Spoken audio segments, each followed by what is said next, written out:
So in the previous video we have seen a question. We will continue with that same question.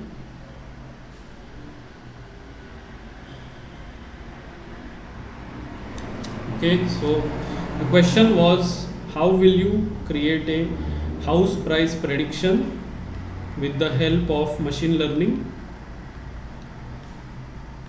And we had assumed that the size is the only factor that affects the price.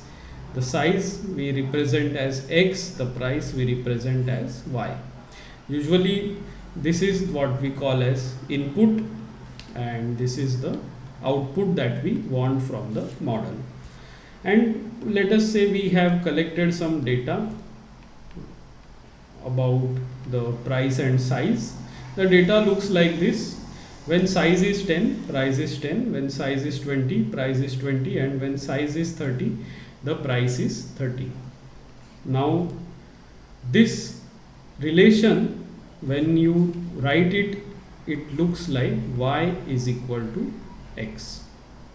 And if you look closely, this relation is the relation of a line. The general formula of line is Y is mx plus c. Here m is the slope and c is the intercept. Except in this case, the slope is 1 and the intercept is 0.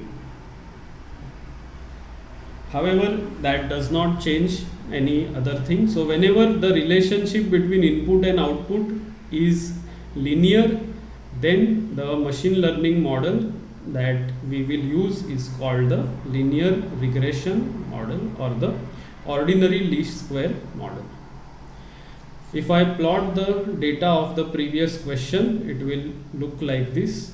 If size is there on x-axis and price on y-axis, so it looks something like this, and the linear regression model will be something like this. So if someone asks you what if the size is 75, then simply you have to say that okay, if size is 75, then the price will be 75. That is why this model is learning the linear relationship between the x and y, and it is called the linear regression model. Now consider a situation where we have x and y. Okay, same, x is the size, y is the price, and your model's prediction of the price we denote as either y dash or by y hat sometimes, and the data is same, something like this, and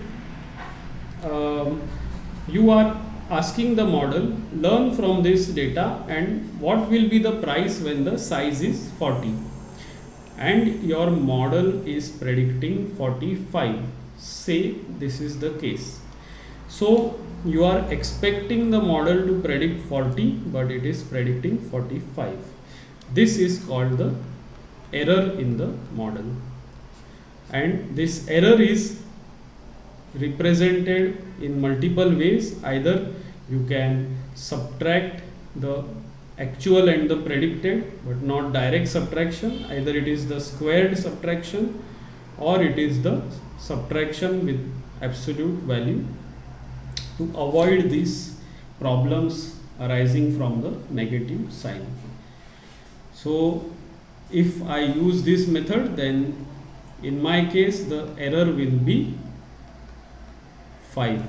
If you look, 45 minus 40 is 5. But having this error is a problem. So we have to minimize the error.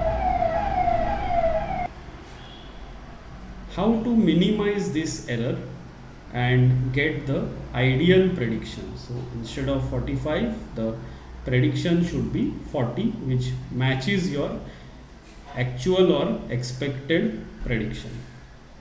How to do that, let us see in our next video. Thank you.